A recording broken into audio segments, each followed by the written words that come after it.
All right. Welcome to our Wednesday meditation. We'll begin with the 30-minute Supreme Bodhi meditation.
All right, that concludes our meditation.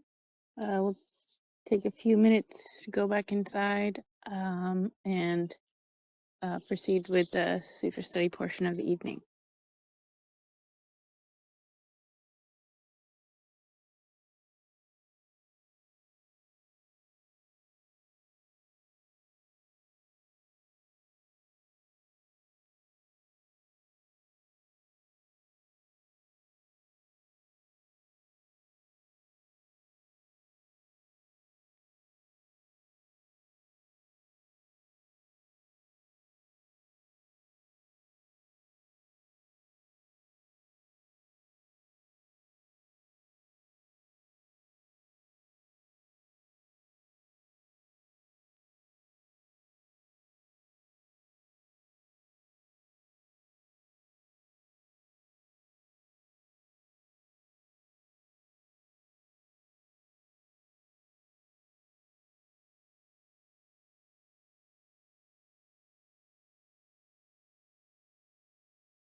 All right. Let's see.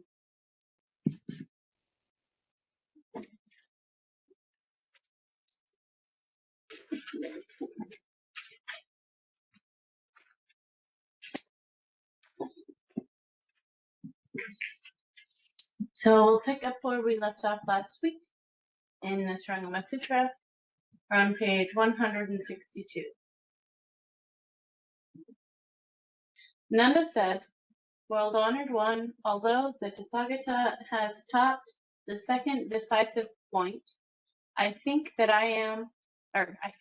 if the man, good at untying knots, does not know how they came to be tied, he will be unable to undo them.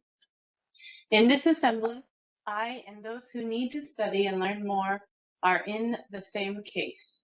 Since the time without beginning, we and our delusions have both been subject to birth and death. And although we have cultivated good qualities that have enabled us to widen our knowledge by hearing, and so are called levers of homes, we are like a person suffering from malaria, which reoccurs every other day. Will you take pity on us and save us from drowning? Will you tell us which of our bodies and minds are in a knot and how to untie it so that all suffering beings can escape from samsara and avoid falling into the three realms of existence?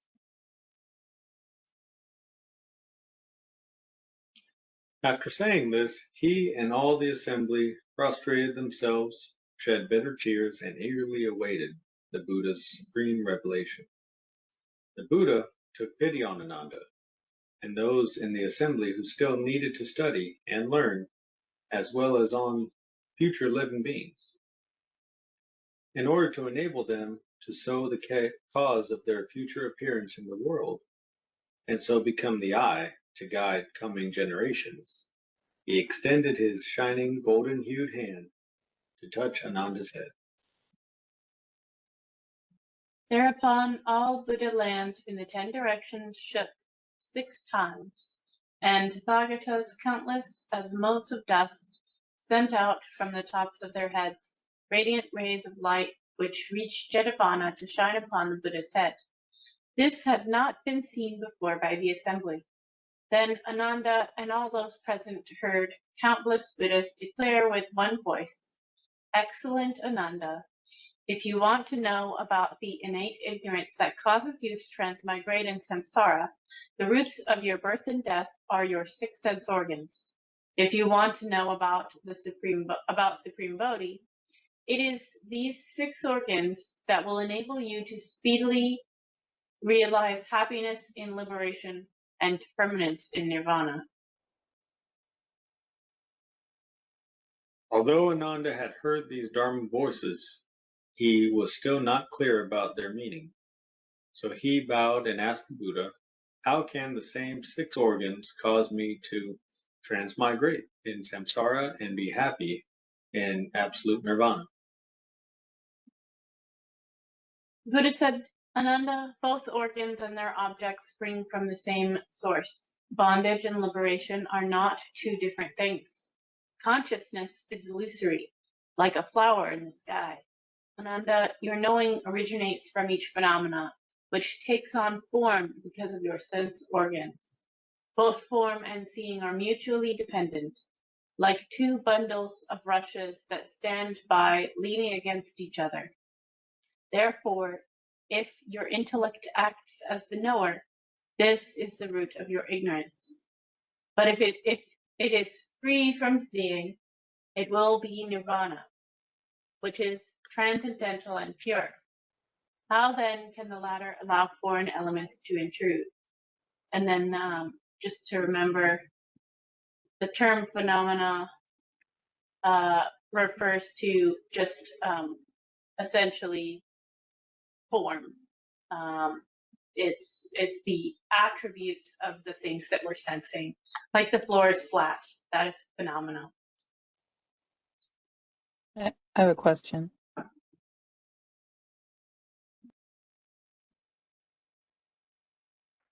Oh, I see your hand, Jacob. Go ahead. Can you hear me? Hello? Oh, hold on. Can't hear you. It's on my end. All right, try again. Can you hear me? Yes. Cool. Notice what he says about nirvana. That this line, your intellect acts as the knower. This is the root of your ignorance. But if it is free from seeing, it will be nirvana. So what do you think free from seeing is? You think that's the end of the body? No, I don't think so. Well, then what is nirvana? So if you look at the intellect acting as the knower, right, that means that we are perceiving these sense objects, and we are essentially applying our previous experiences to what we're sensing. That's the knowing. It's Like I know that that's a floor. I know that that's a table. That's knowing, right? Well, Um, the knowing on that, yeah, that is correct. But to get into it further, is to study those five skandhas, or the six senses, and the skandhas, being, form is anything you name, feeling is anything they have contact with. Um, um, that's the third one. perception. Perception is contact with naming, and then mental fabrication is thinking, is your imagination, and then consciousness is thinking, and understand. So if he's saying your knowing self, he's referring to your consciousness, and he refers to it later again, saying, or before that, that know that your consciousness is impermanent. Correct? That's what he said.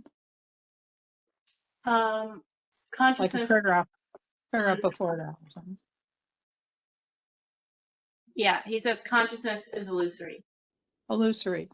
Yeah. So in that way, they're the same thing, the consciousness and knowing. Because to Yeah. think you know and understand is the consciousness. So what I think is seeing, what he's referring to as seeing, is the self, is the knower, is the I see the floor. I hear the Yeah, when I see the floor, I know that it is a floor because that's what it is. Yeah. right, and I'm taking that position of the knower, because I'm letting it arise. And so if you're free from seeing, I think that I would speculate, to say that that means, free from the thoughts arising. Right. But then that would mean nirvana before you die. That would be that enlightenment is nirvana. Or it's a form, it's the state, maybe it's the state of supreme bodhi is nirvana. Oh, interesting. So Yeah. that's what I'm getting at is, I always read it to mean that nirvana was something that happened if you died in enlightenment, your body passed in enlightenment, and that nirvana was the ending of all things. But I guess if you're in the state of supreme bodhi, there are no things. So I guess it would be the ending of all things. Yeah. Very So true. it's to say that nirvana, it spans both life and death, Yeah. because it's available to both, but it's neither. Yeah, it spans both. Yeah. Well, it's Yeah. interesting. Okay. Interesting because when you say the ending of all things, we like to think about it in terms of time, in terms of now it will never arise again, it's future, and if you're in supreme bodhi, that element of time just doesn't come into play. So it makes sense what you're saying. Well, no, further explain that, because I don't understand what you mean by time. So like whenever I've heard nirvana, whenever I've heard the ending of all things, I always, I guess, made the assumption that that meant from here on out, right? With time being the factor. Permanent, the permanence of it is the time factor, is that it won't re-arise in the future. Okay. And Well, yeah, it might be. So what I'm getting, go ahead. sorry, go ahead. You go. No, you were going to say something. I was going to say, when you're in supreme bodhi, you're in only this moment. You don't think about things in terms of past or future or time. So nirvana would be the ending of all things permanently, but yeah, and it does say the permanence of supreme bodhi or something like that. He refers to it as permanence in the very reading we're doing tonight. Do you remember reading that? Let me scroll up and find it. Yeah, here we go. There, yeah, this makes sense. So if you want to know about supreme bodhi, It is these 6 organs that will enable you to speedily realize happiness in liberation and permanence in nirvana. Permanence in nirvana, yeah, that indicates that nirvana is not permanent. Oh, permanent, wait, wait, read it again? So if you want to know about Supreme Bodhi, it is these 6 organs that will enable you to speedily realize happiness in liberation and permanence in nirvana. Yeah, see, now does that mean nirvana is permanent? I think it means the opposite, because if you realize permanence in nirvana, that means that before you realize Supreme Bodhi, there is no permanence. It's impermanent. The status change indicates both are true. So it's permanent and impermanent at the same time. Mm-hmm. So could you make some notes here on the side menu thing? Could you because I think that there is it's kind of like describing the 4 states of matter, right? You got Yeah. a liquid, a solid, a gas, and a plasma. All right, so this is kind of what I'm getting out of this is that there's Supreme Bodhi, there is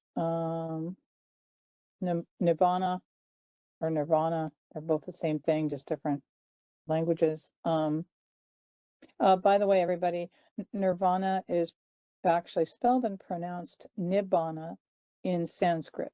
So that's where it comes from. Nirvana is the wrong pronunciation of the true root, which is Nibbana. Anyway, so I'll call it Nibbana because that's we're here to study. So so I want to know the difference between, well, we know that there is Saja or what is that enlightenment that's on and off or with effort, samadhi. So it's samadhi, it's samadhi. So there's samadhi and then there's sahaja samadhi, right? Mm-hmm. And that's okay. So, and then there's Supreme Bodhi, and then it feels like they're all the same thing, but they're different states or different, like if Nibbana is a bridge between life and death, because you can be in it in life, apparently, and in death, apparently. Is Nibbana just another name for Supreme Bodhi then?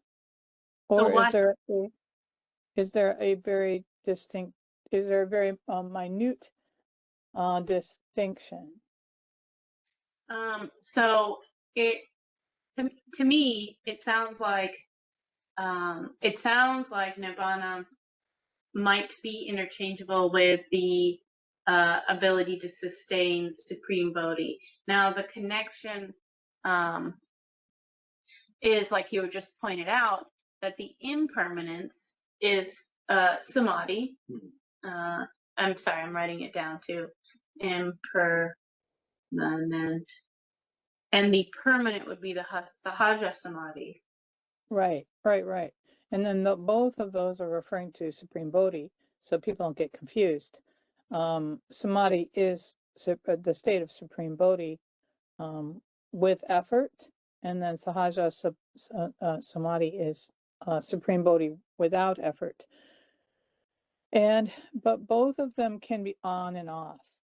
Okay, so that's interesting because the word permanence comes to mind again here.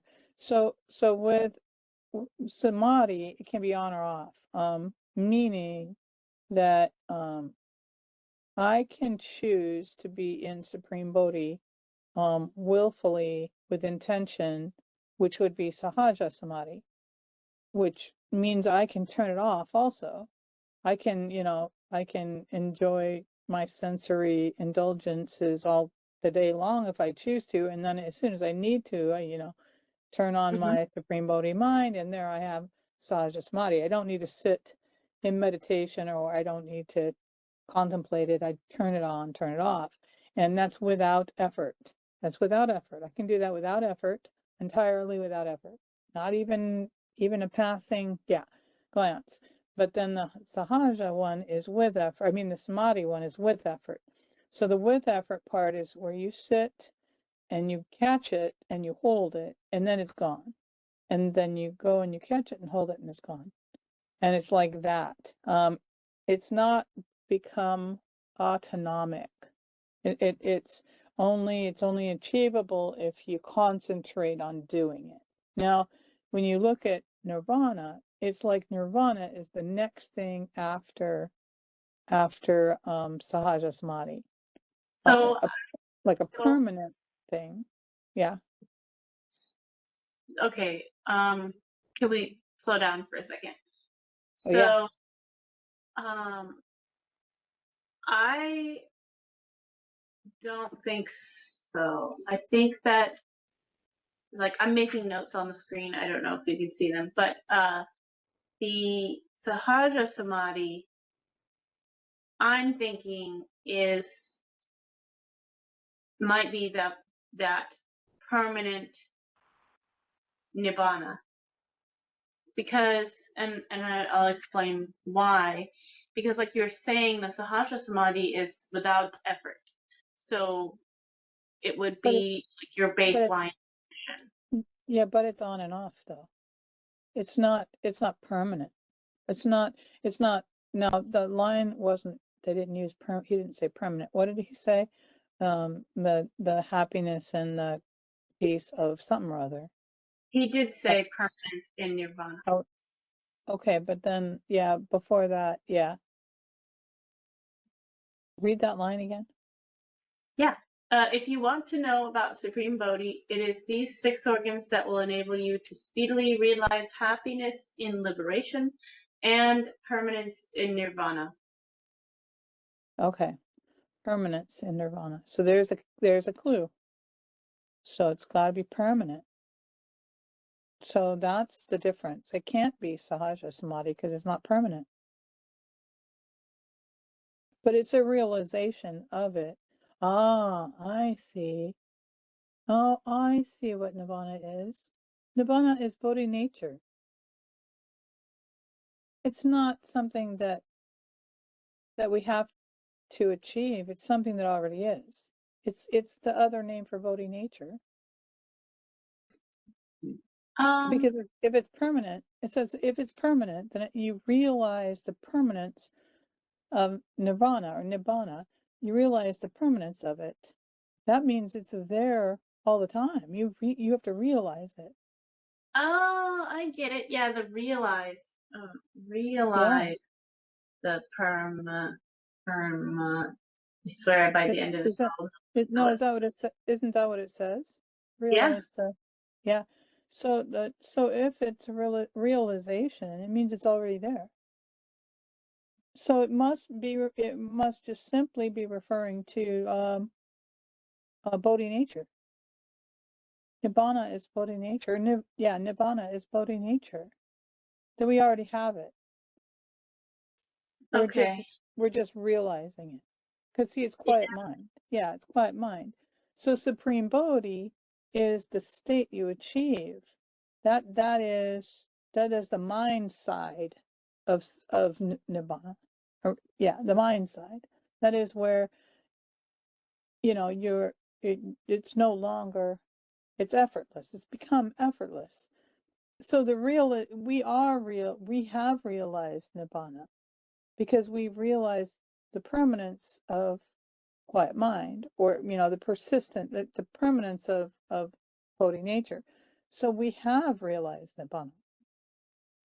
Okay, I see what you're saying. That's very interesting. Yeah.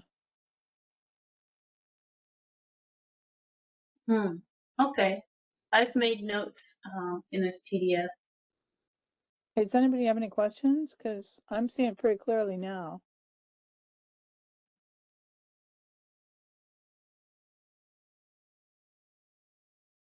Anybody have any questions about what Bodhi nature is? Doesn't look like it, no. Okay, cool.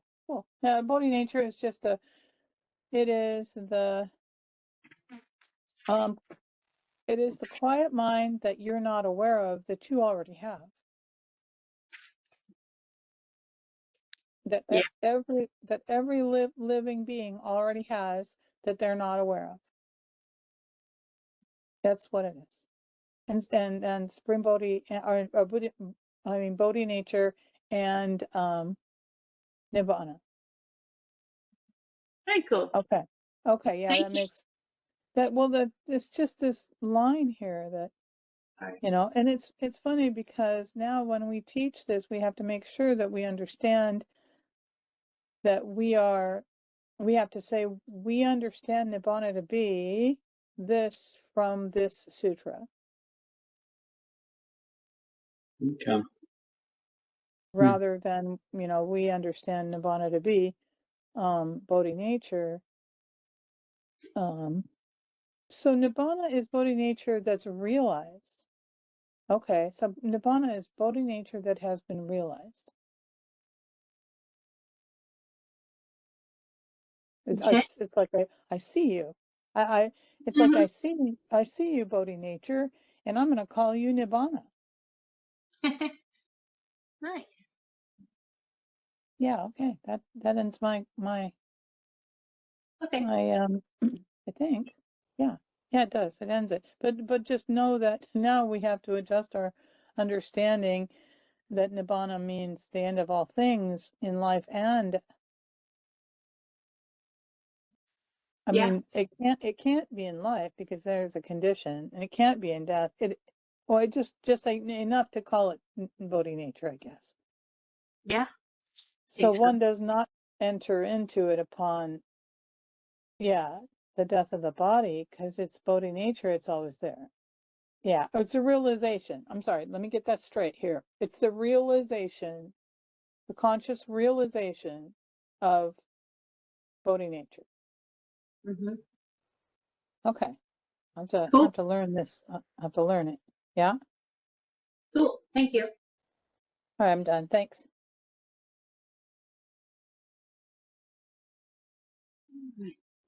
To repeat his instruction, the Buddha read the following gatha. True nature is free from all phenomena, which are illusions by causes created. Phenomena neither rise nor fall, but phenomena are flowers in the sky. The unreal reveals the real, but both are but illusions. Since there is nothing real nor unreal, how can there be a subject and an object? For between the two there is no true nature.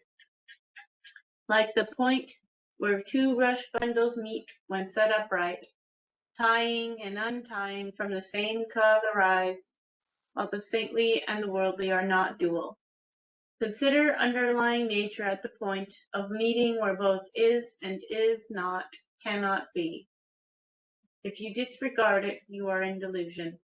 If you awaken to it, you are free at once. 6 knots are untied one after the other. When 6 are undone, one vanishes as well. Choose an organ that is all penetrating to enter the holy stream and attain Bodhi. Old habits flow like torrents in Elias soul consciousness. Since the real yet unreal can create confusion, I have refrained from revealing it to you. If mind be set on searching for the mind, that which at heart is not illusion becomes illusory. If you want to stop all grasping, I see your hand is up. Go ahead. Okay. I wanted to add here that that if everything is unreal, it isn't just enough to know it's unreal. You have to experience it in the terms that, you know, of the senses and the mind. So if you've ever met with somebody that says, well, I'm going to jump off the bridge because the bridge doesn't exist and neither does my life, right? Which a lot of people, unfortunately, use to justify their own self-harm. Mm-hmm. Just understand that it's not enough to say that it's unreal. Yeah. It I has to be experienced and then sustained. think it's a byproduct, right? So it's not really something that can be taught either. I think that the the real, I mean, you can say what it is, right? Things are real or unreal because you think they are, but to experience that is totally at an individual level. Yeah, yeah, it is. But to counter this idea of just saying that you know it because you believe it. So let's say that I talked to the Buddha and the Buddha told me that everything's unreal. It's all illusion. And so now that I've heard it from the Buddha, I believe it. And thus then I cannot suffer any harm. And see that is where it's not enough to just believe it. Oh, right. Yeah. I'm going to go out on a limb here and say that belief is, you only need it until you start experiencing supreme bodhi. After that, it has no place in Buddhism.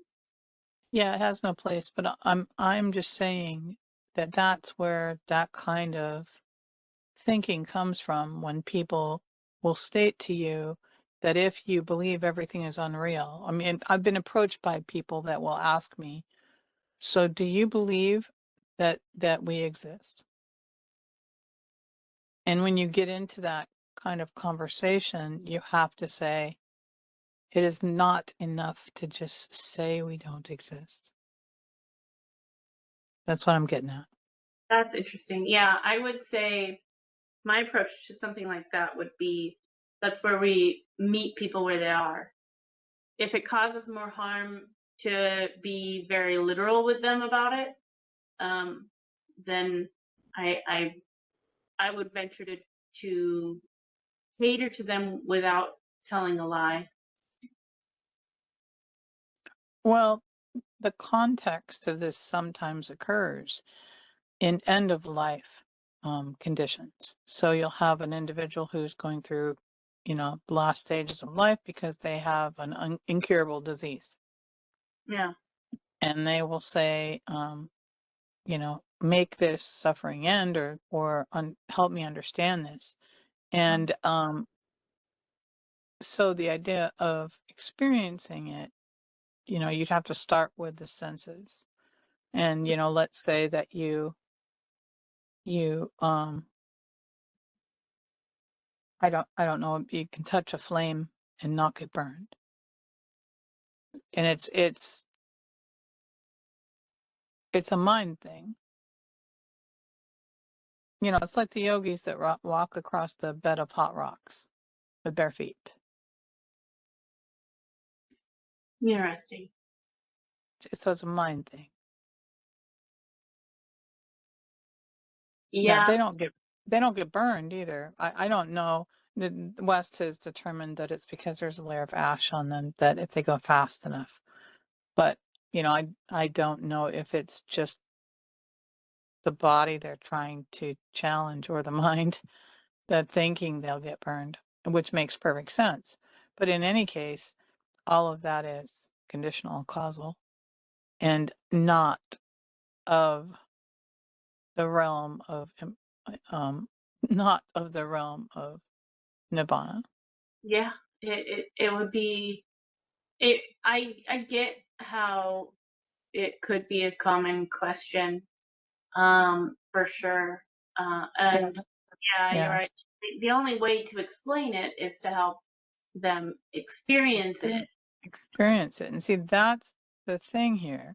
So if you're met with somebody, I that mean, would be the reply is it's not enough to just say it. you can't just make a one liner and expect that to be a textbook definition. It doesn't Well, work.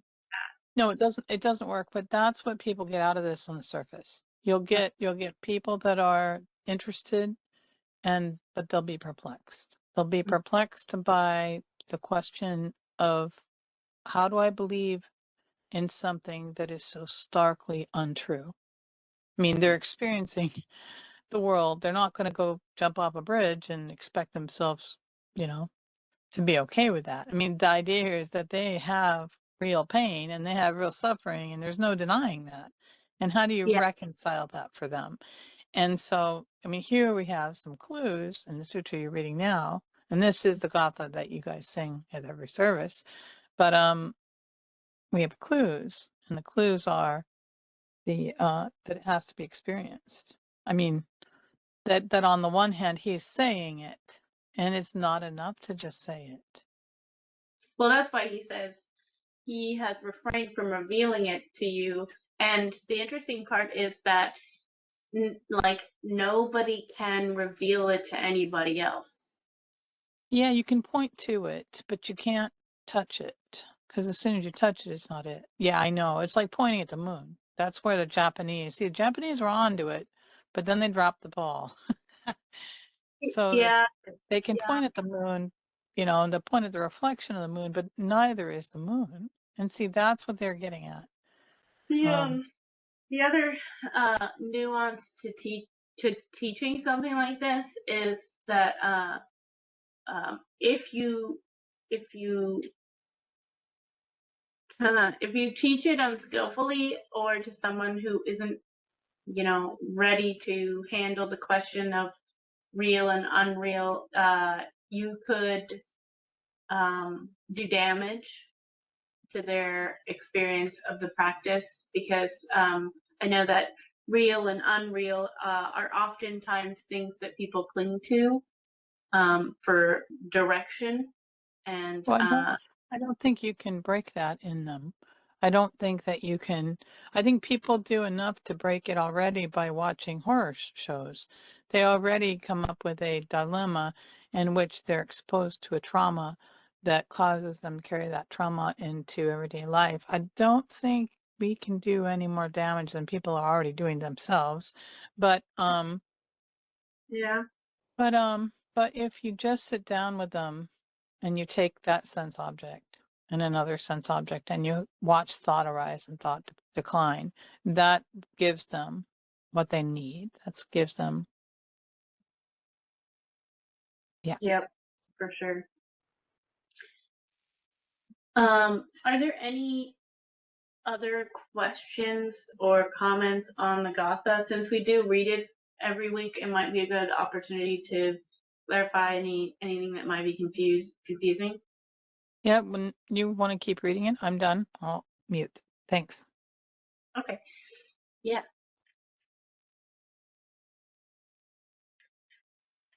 I'll finish reading it, and if you guys think of any questions, I'll pause at the end and we can talk about it. All right. If you stop all grasping, then there is nothing real. If what is not illusion ceases to arise, where can illusion be? This is the profound lotus dharma, the precious bodhi of the royal gem, the samadhi of seeing all things as illusion, which in a finger snap leads to the state beyond all study. The unsurpassed doctrine was followed by all Bhagavats in all directions, on the one path that to nirvana leads.